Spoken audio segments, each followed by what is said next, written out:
something phenomenal I want to share with you that can create some freedom.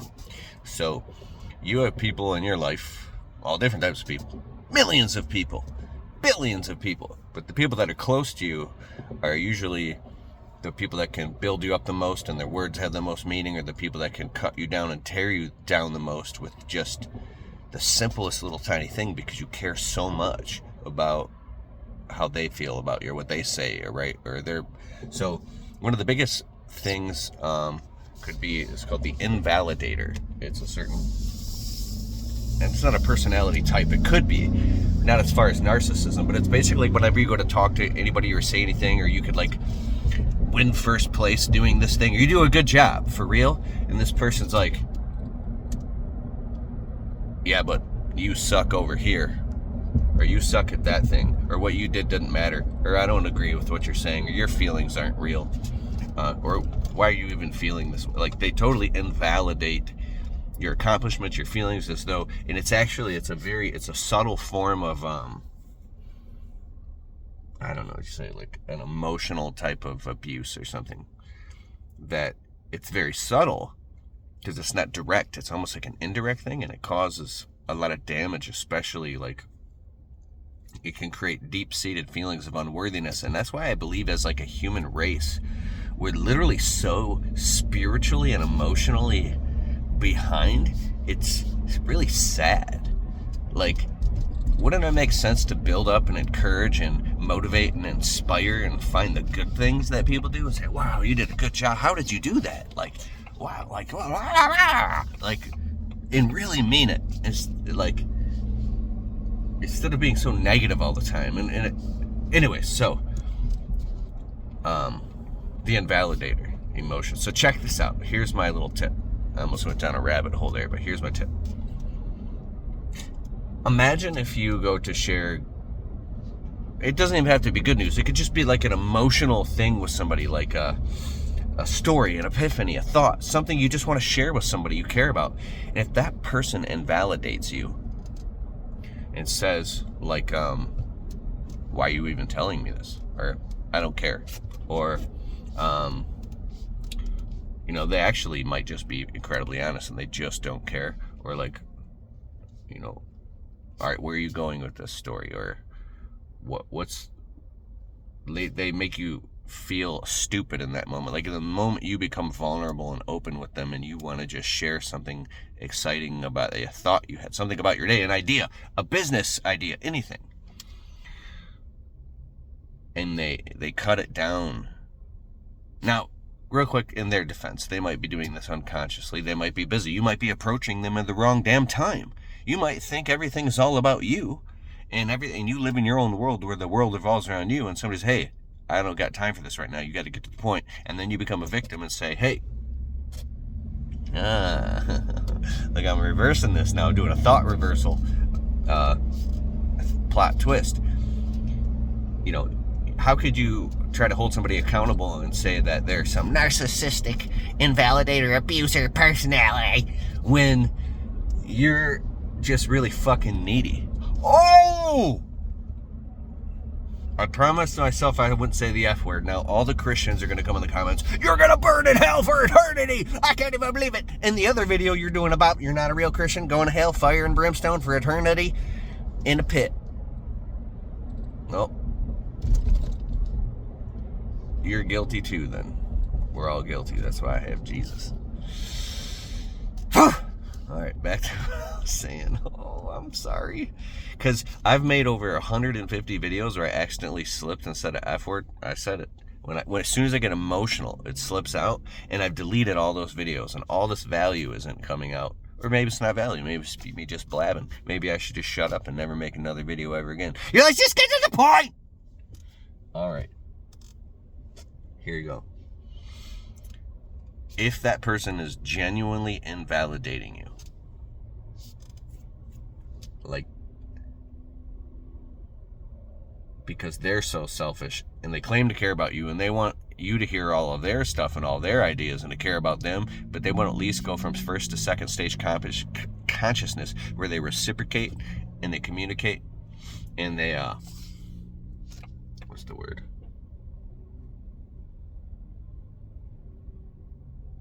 Compromise. Can you turn on red here? Michigan is real tricky.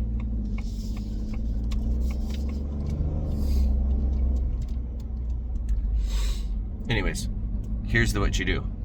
You just never, ever, ever, ever tell that person anything, or anything you get excited about, or none of your stories, or nothing that you had, even if it's something hyper valuable that could increase the quality of their life. I almost cussed again. You never tell them anything ever again. And you know what's funny? Most of the time, years could go by and they won't even notice that you never shared anything with them ever again, and they won't even care, and it shows that they never cared. Or they might be like, how come you never share anything with me? I saw this whole thing and you didn't even tell me. And then you get to say, do you really want to know the answer why? You probably don't want to know the answer why. You're just asking that so you can defend yourself, because your subconscious knows the answer why. And then if you say that, you don't even have to tell them the answer why, because they'll just start an argument with you.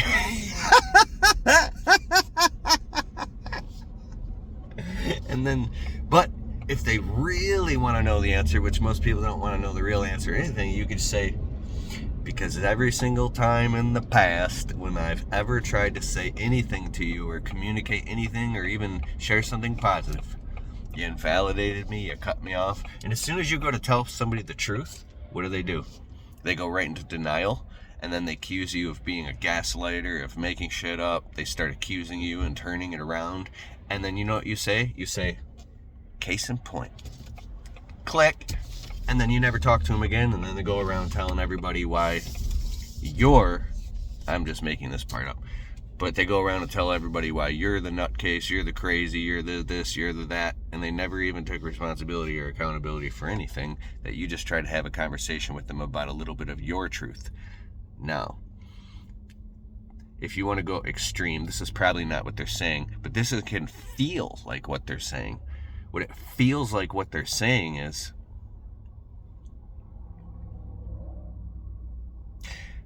in our relationship, I'm going to treat you however the hell I want to treat you. I'm going to talk to you how I want to talk to you. I'm going to ignore you.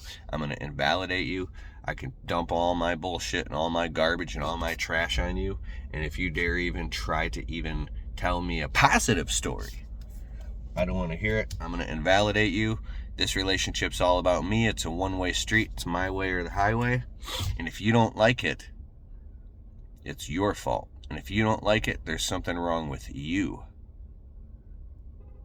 And people like that just kind of stomp through the world, and they bully people around, and they get what they want. And they're actually looked up to. Like, wow, how was that person so successful? Wow, I want to be like that person. No, you really don't. Because behind closed doors and what they've created, it's like some weird social facade where people even agree with it, because they're so powerful and so vindictive and so narcissistic that you don't want to get on their bad side, that nobody will say anything. And they'll be like, I want to be like that person. So do you really want to be successful? Because not all, but there's a percentage of really successful people that other people look up to, that they're just bullies. They're bullies. They're bullies. They're bullies. So if you ever find yourself starting to become a bully to get what you want, you're not compromising with your love, with your respect, with your reciprocation, with your admiration, with your time, with your compromising, with your unconditional love. And it doesn't mean that you don't have healthy boundaries. Because love isn't always nice. Love can sting, love can hurt, love can be tough, love can be war. You stand up for what you believe in, and you'll feel it. But you get to a point where you don't let people walk on you, and you're not impressed by what someone else has or how much money they make. It has no influence over you. You could care less. you're paying more attention to how they treat you and how they treat others around them. That's the qualifier of how successful they are. Some of the most successful people I know don't have a lot of money.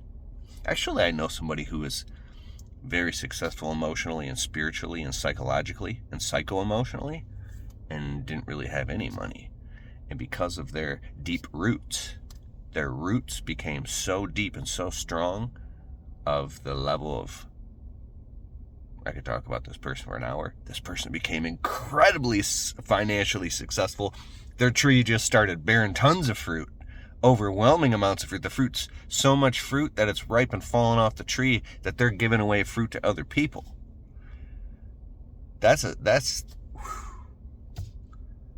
So to him, much is given, much is required.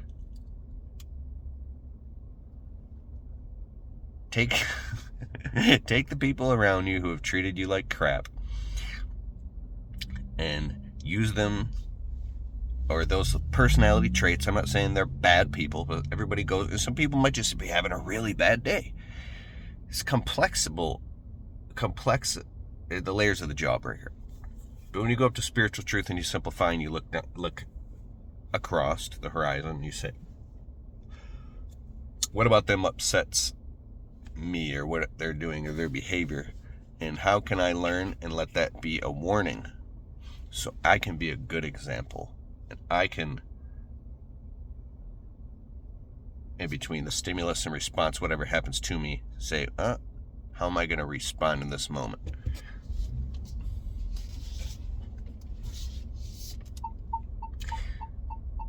When you squeeze an orange, what comes out?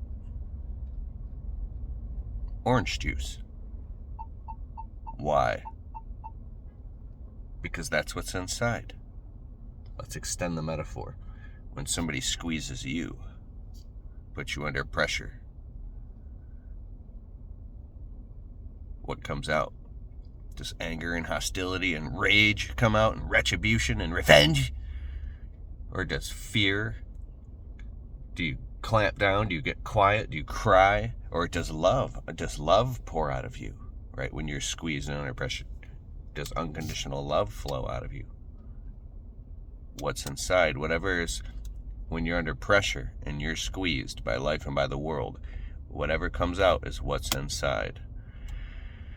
So when you work on your interior space, and you get all that all cleaned up, and you get a lot of clarity and a lot of love, doesn't mean you have to be perfect. But what happens is you evolve, and it's a great thing.